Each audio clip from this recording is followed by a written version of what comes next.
Dad called me a leech at Christmas dinner. But I guess he underestimated this leech. Christmas dinners are supposed to be about family, gratitude, and warmth, but mine turned into a public humiliation.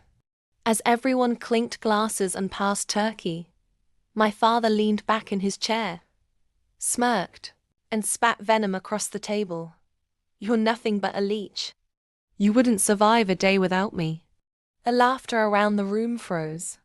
My fork slipped, but instead of arguing, I smiled.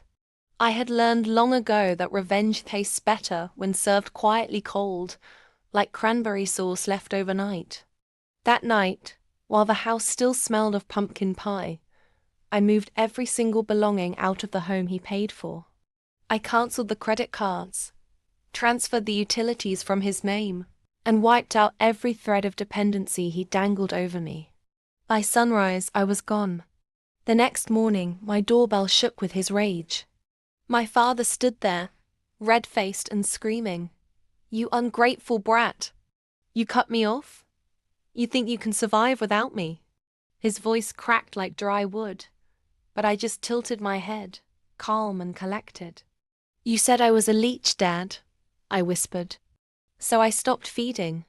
That's when the real twist came. He wasn't yelling because he missed me. He was yelling because overnight, the bills, mortgages, and even his private debts were no longer under my management. For years, I had been the one silently keeping his empire afloat, paying his overdue accounts, balancing his books, protecting his credit. Without me, everything collapsed in a matter of hours. The smug patriarch who claimed I couldn't survive without him suddenly realized it was the other way around. He needed me. I didn't slam the door in his face. I left it wide open, letting the neighbors hear every word of his meltdown, letting the truth spill where his pride had once shone. The man who publicly humiliated me at the Thanksgiving table was now begging me to come back, to fix things. But I didn't. Instead, I reached for the envelope I had prepared, slid it into his trembling hands, and said, "Happy Thanksgiving, Dad. This year, I'm giving you freedom from me." He opened it. Inside was a printed list of every account, every expense, every hidden loan he thought nobody knew about. A roadmap to his downfall. I shut the door, not with anger, but with finality. That was the last time he had any power over me.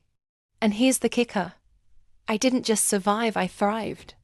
Months later, I built my own business, independent and debt-free, while he struggled to crawl out of the hole he once buried me in with his words.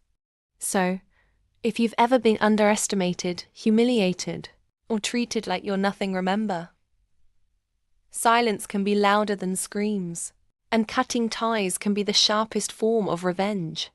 If this story hooked you, subscribe to my YouTube channel for more jaw-dropping stories of revenge, resilience, and ultimate power plays.